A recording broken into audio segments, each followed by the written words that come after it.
The sky changed color that day. At first, people thought it was just the sunset.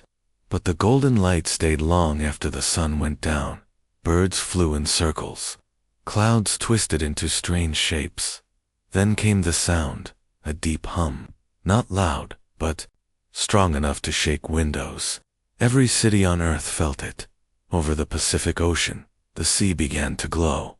A giant shadow rose from the water, bigger than any ship. Smooth, silent, black as space. It hovered just above the waves. The ocean boiled underneath it. People stopped what they were doing. All screens, all cameras, turned toward the ship. The world watched. The United Nations sent a message. We welcome you. There was no reply. For 3 days, the ship did nothing. Then, on the 4th day, a ramp opened, and she stepped out.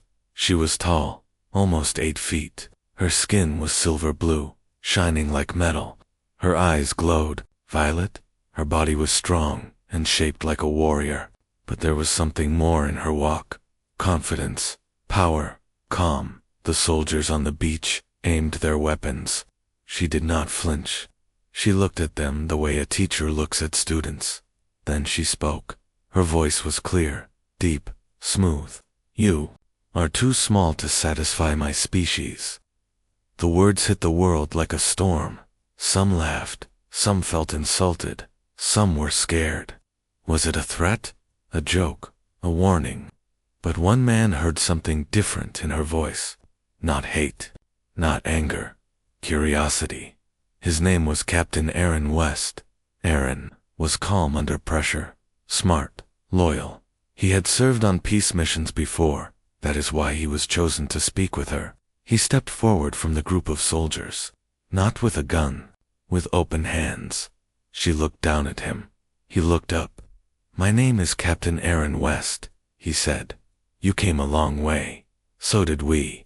Give us a chance to understand you. She tilted her head. Her eyes studied him, as if measuring not his height, but something else. His courage, his heart. I am Virea of the Draenari, she said. We do not understand weakness or fear. Aaron smiled. Then maybe you are here to learn something new. A quiet pause followed. Virea said nothing. She simply turned and walked toward the ship. But before she entered, she looked back. Follow me. Human. The door closed behind them. Inside the ship, the walls pulsed with soft light. Everything was clean, cold, and quiet. Machines floated. Symbols glowed. Aaron followed Virea through a long hallway. No other aliens appeared. It felt like she had come alone. You were brave to speak, she said. Not brave, Aaron answered. Just curious. Like you. She stopped, turned toward him. Do not think I came for peace. We test species before we trust them. What kind of test? He asked. A challenge, of body, mind, and soul. Aaron nodded. Then test me. She stepped closer. The difference in size was clear. She stood like a mountain in front of him. But Aaron did not step back. You are small, she said again. Your muscles, your bones, your mind. You cannot match a Draenari. Aaron looked into her eyes. That may be true, but we are more than size. And what are you? She asked. He smiled again. Human. Another pause. Virea stared at him for a long moment. Then she turned and walked ahead. The test begins tomorrow. Back on Earth, news spread like fire. The phrase, too small to satisfy my species, was printed on shirts, posted in memes, and debated on every talk show. But deep under the jokes and fear, something had changed. The world had been challenged, and one man had stepped forward to answer. Aaron sat in a room aboard the alien ship, looking out at the stars. He didn't know what the tests would be. He didn't know if he could pass them. But he knew one thing. He would not back down. He would show her, and the galaxy, what humanity was made of. And somewhere, in her private quarters, Virea sat alone. Her fingers touched the wall beside her. A soft hum followed. A recording played back Aaron's voice. Then maybe you are here to learn something new. For the first time in many years, she closed her eyes and smiled. The next morning, Aaron woke up in a room that didn't feel like Earth. The walls were smooth and gray. The light came from nowhere, but the room was bright. No windows, no door handle, just silence. Then the wall opened. Virea stood there. No words, no greeting. She turned and walked. Aaron followed. They entered a large hall. It looked like a training ground, but it was built for giants. Floating machines hovered above, watching everything. In the center of the room, 3 Draenari warriors stood, waiting, taller than Vir, covered in armor. One of them spoke in a cold, sharp voice. "This is the human." "Yes," Vera said. He accepted the test. The warrior laughed. "He won't last 10 minutes. Aaron stepped forward. "Then let's start the clock." The first challenge was strength. He was told to lift a metal block. It looked like a box, but it weighed more than a car. The Draenari lifted it with one hand. Aaron tried once. It didn't move. Tried again. Nothing. On the third try, he dropped to one knee. Sweat poured from his face. His muscles burned, but he didn't stop.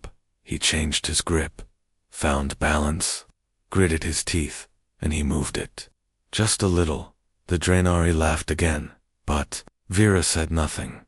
The second challenge was speed. A machine released metal spheres. They flew at him fast, glowing red. If they hit, they burned. He had no armor, no protection. He ducked, rolled, slipped once, took a hit on the arm, burned his skin, but he got back up. His legs were bleeding, his shirt was torn, but his eyes stayed focused. When the challenge ended, he was panting, shaking, but standing. The third challenge was strange. A glass cube surrounded him. Lights flashed. Images appeared. Faces, cries, fire, pain, memories, fears. The cube tried to break his mind. He saw his brother's face, lost in war. He saw a burning building. He saw himself failing, again and again. But then, he saw something else. Virea, watching not with pride, but with worry. That thought gave him strength. He closed his eyes, took a breath, and let the fear pass through him. The lights stopped. The cube opened. He stepped out. The lead Draenari warrior spoke again. 3 challenges, 3 failures. He endured, Virea replied, and he did not quit. Endurance is not enough. Maybe for you, she said, but not for me. Later in a quiet hallway, Aaron sat on the floor. His arm was wrapped in a bandage. His breath was slow. Virea stood nearby. She had not spoken since the trial. He looked up at her. "So, how did I do?" She looked at him, for a long time. "You are not strong, not fast, not sharp of mind." He nodded. "That's fair, but double quotes," she said softly. "You kept going." He smiled. "I guess I'm too stubborn to stop." She sat beside him. For the first time, she was still taller, even while sitting. "You saw pain in the cube," she said. "Yeah, you didn't." "Break, no. Why?" He looked at her. His voice was quiet, because someone was watching. Her eyes met his. Silence followed, not empty, but full of something unspoken. She stood up. "Rest. Tomorrow is harder." As she walked away, Aaron watched her go. Something had changed. Not in the test, but in her. She was curious before. Now, she was conflicted, and deep in her mind, a question echoed. Why did this fragile, wounded human make her heart feel heavy, and why did she want to see him try again? Aaron woke to a soft sound. It wasn't an alarm. It was music. Gentle, strange, almost like singing, but without words. It filled the room, and wrapped around him like a warm blanket. He sat up slowly. The pain from yesterday was still there. His arm ached. His legs felt heavy, but something in the music calmed his breath. The wall opened. It wasn't Vera this time. A sphere floated in, a glowing ball of light. It spoke in a soft voice. "You are called to the garden." Aaron blinked. "Garden, follow." He stood, stretched, and walked behind the sphere. The hallway glowed as he passed, sensing his movement. No signs. No guards. Just silence. Then, the doors opened to something he didn't expect. A garden, real plants, trees, waterfalls, alien flowers in every color. The air was fresh, not like a machine. It smelled, alive. And in the center, sitting beneath a tall tree, was Vire. No armor. She wore something light, soft. Her long hair was unbraided, falling across her shoulders. She looked different, less like a warrior, more like a woman. Aaron stopped, unsure what to say. She looked up. "You're late." He smiled. "Didn't know I was invited." "You were not."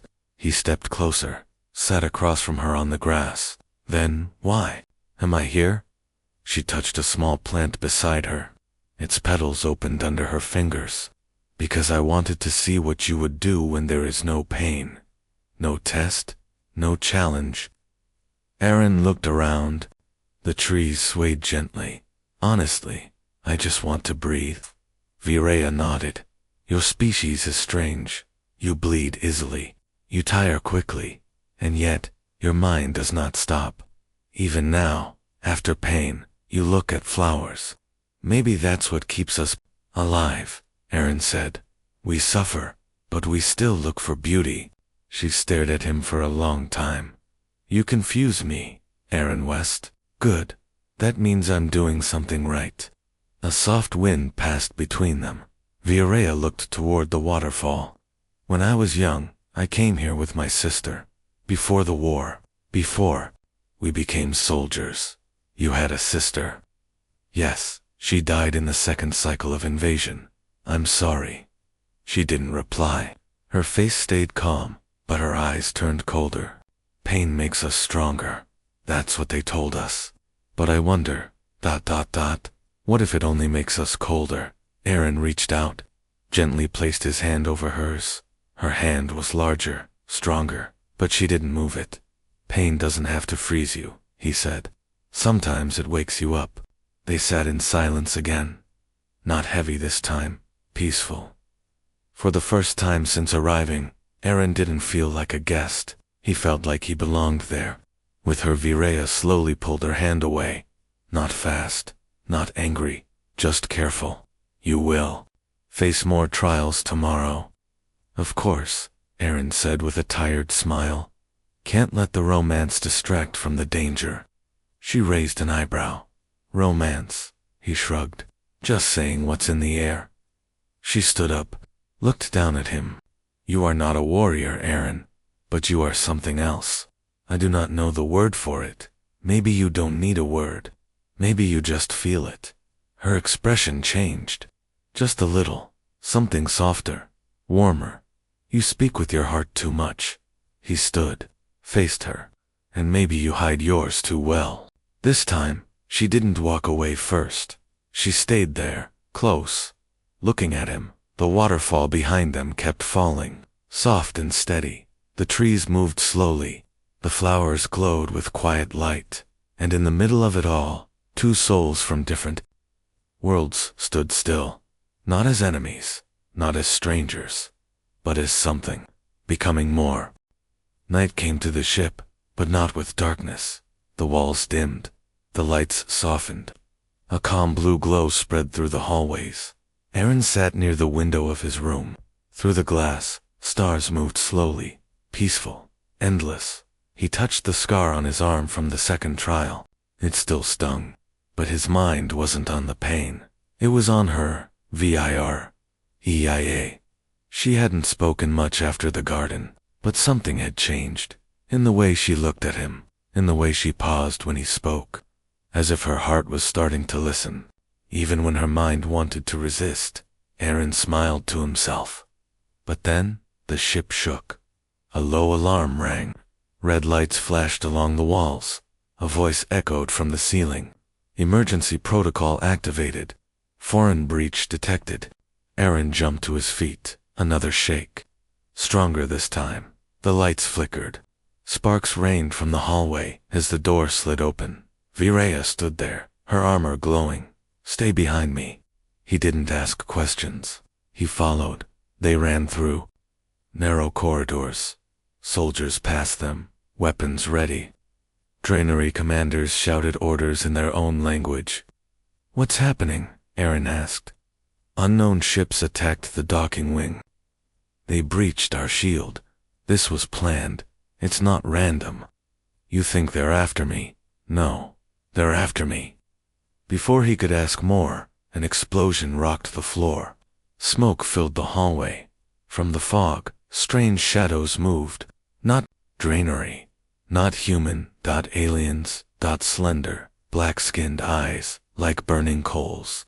They carried bladed weapons, not guns. Fast, silent, deadly. Viraya stepped forward. "Stay back, Aaron." He opened his mouth to argue, but she had already moved. She fought like lightning. Every motion was precise. Her arms, her legs, her blade. They moved like one. She spun, struck, blocked, and struck again. 3 enemies fell. Then 4. One leaped toward Aaron. He raised his hands, but it was too fast. Before the blade touched him, a shield flew through the air and smashed into the attacker's chest. Viraya stood between them.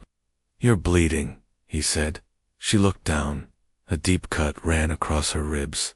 Blue blood dripped. "I'm fine," she said. She wasn't.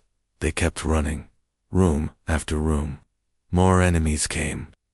Too many in one hallway. Collapsed to one knee. Aaron knelt beside her. "You can't keep fighting like this." "I must." "No. We go together, or not at all." He pulled her arm over his shoulder. Her weight was heavy, but he didn't care. They moved slowly, carefully. The door to the medical room opened ahead. Just 10 more steps, then 5. They made it as the door sealed behind them. Aaron dropped to the floor, holding Viraya close. She lay, still, breathing hard. Her eyes were open, but glassy. "Stay with me," he said. "Just keep your eyes on me." She turned her head, looked at him. Her voice was weak, but clear. "You are small." He laughed through his tears. "Not this again, but..." She reached up and touched his face.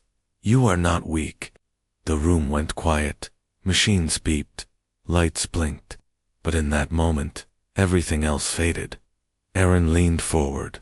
His forehead rested against hers. "You saved me." "No," she whispered. "You saved me." Their hands locked together, not in pain, not in war, but in something stronger. 2 days passed. The ship had returned to orbit, safe above the Earth.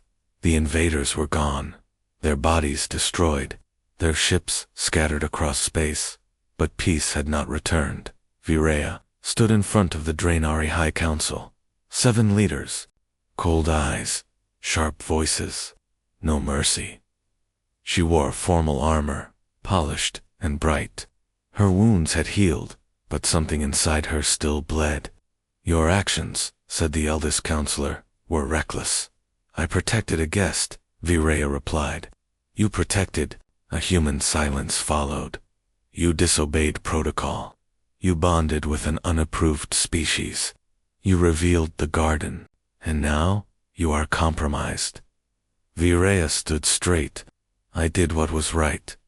The room grew colder. "You will return to Draenor immediately. You will end all contact with the human." "This is not a request. It is an order."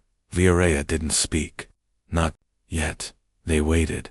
Then she finally asked, "And if I refuse, you will lose your rank, your title, your place in our history. You will become nothing." Viraya lowered her eyes, not from fear, but from sorrow. Later, she walked alone through the ships. In a ring, her footsteps echoed. The stars outside felt distant, like silent witnesses. She found Aaron in the observatory. He sat on a bench, looking at Earth. He smiled when he saw her, but then he saw her face, and the smile faded. "They want you to leave." "Yes." He nodded, slowly. "For good, yes?" Silence filled the space between them. Aaron stood, walked to her. "So this is the part where you say goodbye." "I don't want to, but you have to." She looked up at him. For once her strength wasn't in her muscles or her voice. It was in her stillness. The kind of strength that comes from pain, held deep inside. "I don't belong on Earth," she said. "And you don't belong on But somehow," he said, "we belong when we're together." She looked away. "I can't ask you to give up your life. And I can't ask you to betray your people." They stood there, so close, and yet already feeling far apart. Then Aaron gently reached for her hand. "Listen, if I mean anything to you, then don't choose me now." Her eyes widened. "What?" "Go. Follow your duty. If what we have is real, you'll come back. When you're free to choose. Not when you're ordered to stay away. You believe I'll return." He smiled. "I know you will." She leaned forward. Her forehead touched his. A silent promise passed between them, and then, without another word, she turned and walked away. Aaron watched the door closed behind her. His heart was breaking, but it didn't feel like the end. It felt like the start of something bigger, something that neither war nor orders could stop. Far away, on her way back to Drenner, Virea stood in her private chamber. She looked at the stars, and in her hand, she held something small. A pendant. Aaron had given it to her before she left. It had no power, no weapon, no history, but to her, it meant more than all her medals. Her reflection stared back at her from the window, strong, fierce, and yet, for the first time in her life, unsure, because now she had a choice, and her heart was no longer silent. 3 months passed. Earth waited. The stars stayed quiet. No signals, no visitors, no Vera. Aaron returned to his duties, but his mind stayed on the stars. He trained, worked, smiled when needed. But when he was alone, he listened for a sound, a message, anything. People moved on. The viral phrase faded. Memes died. News shifted. But Aaron never forgot. One night, during a security briefing at the Earth Space Command Center, a sudden alert interrupted the meeting. A new ship had entered. Orbit. Massive, silent, unregistered. The same kind of ship that had once hovered over the Pacific. Every monitor lit up. Every satellite locked on, and every heartbeat on Earth froze. "Is it Drainery?" a general asked. Aaron didn't answer. He was already moving toward the launch bay. In a wide landing zone near Earth's edge, soldiers waited with weapons. Scientists watched from behind glass. Cameras streamed live across the globe. Then, the ramp opened.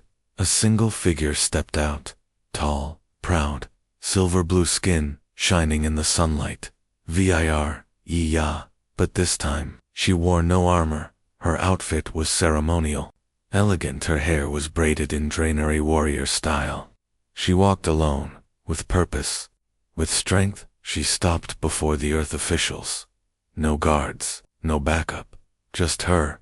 And then, to the world's surprise, she turned. She looked past the soldiers, straight toward him. Aaron stepped through the crowd. They stared at each other, unmoving. Then she spoke. Her voice was calm, but strong. "I left because I was ordered to, but I returned because I chose to." Aaron's chest rose with a deep breath. Virea looked at the cameras. She knew millions were watching, and still, she didn't look away. "I am of the Drainery. I defied my council. I left my rank, my title, my world." She paused, because one human showed me something no Drainery had ever shown me. Not power, not perfection, but heart. She stepped closer. "Your species is not weak. It is not small. It is brave." Her voice grew softer. and I would rather walk beside that bravery than above it. Then, before anyone could react, she extended her hand, not as a warrior, but as a woman, as a partner.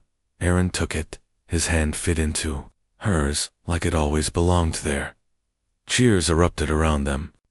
Soldiers lowered their weapons. The tension broke, but Aaron wasn't listening to the noise. He was listening to her heartbeat. It was fast, just like his. "You really came back," he whispered. "I told you, if it was real, I would, and is it?" She leaned closer. It always was. Their foreheads touched again. No one said a word, because in that moment, the whole galaxy understood something.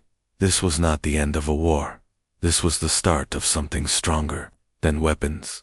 Something even the stars could not deny.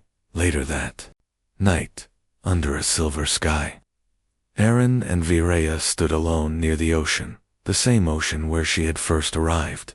The waves moved gently. The wind was soft. She looked down at him. "You still think you're too small?" He smiled. "Not anymore."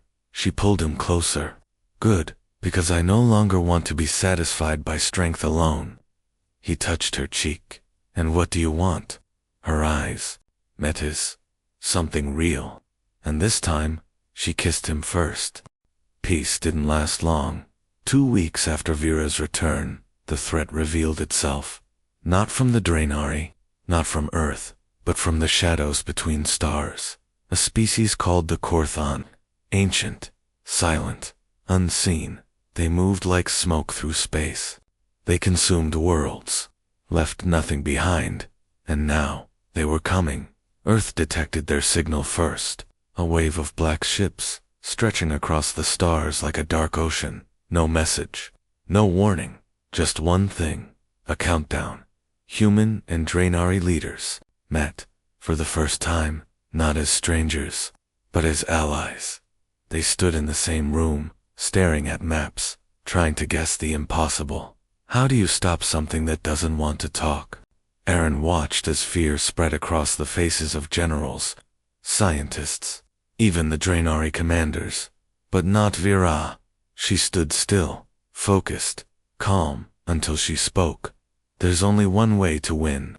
Together, some objected, others doubted. But her voice silenced the room. "Let the galaxy see what happens when two species choose unity over fear." In orbit, Earth's largest ships lined up beside Draenari war cruisers. Aaron stood on the bridge with Virea. He wore a new uniform, human-made, but with a Draenari crest over his heart. "Ready?" she asked. He took her hand.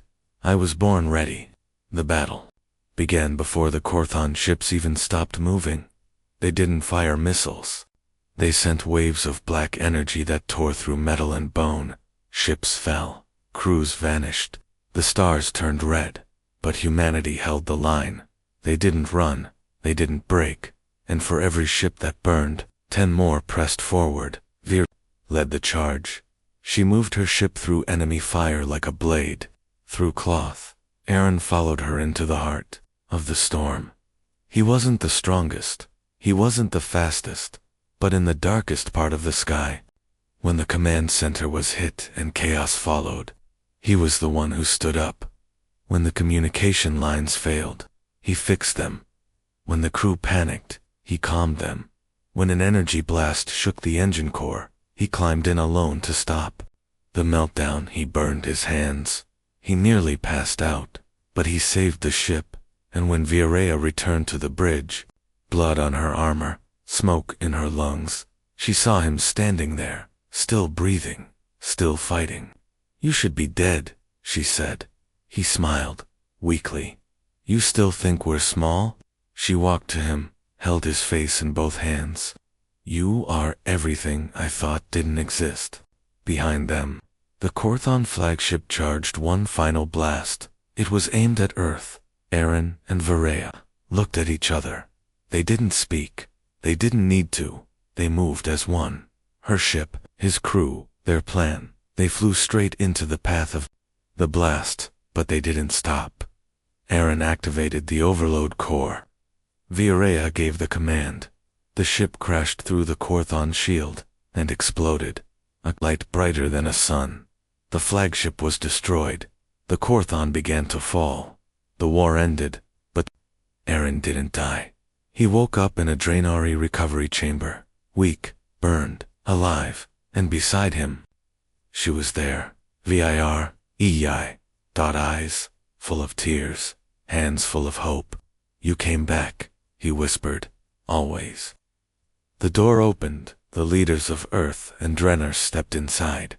The room went silent. Virea stood tall. She looked down at Eren, then back at them, and spoke the final words of the war. Let this be proof. Humanity is not small, not weak, not forgettable. She reached for Eren's hand. They are brave, loyal, and worth loving. The room stood still. Then the first Draenari bowed, then another, and then Earth's general saluted. The war was over, but something bigger had begun. Not just peace, a future, later, under the same silver sky where they first met. Eren and Virea stood once more. No uniforms, no weapons, just two souls who changed everything. Now what? He asked. She smiled. Now we build a world together. He laughed. With a woman 8 feet tall. She stepped closer. You still worried about size? He pulled her close. Not even a little. And as the stars watched silently above, they kissed. Not as symbols, not as heroes, but as proof of something even greater than war. Love.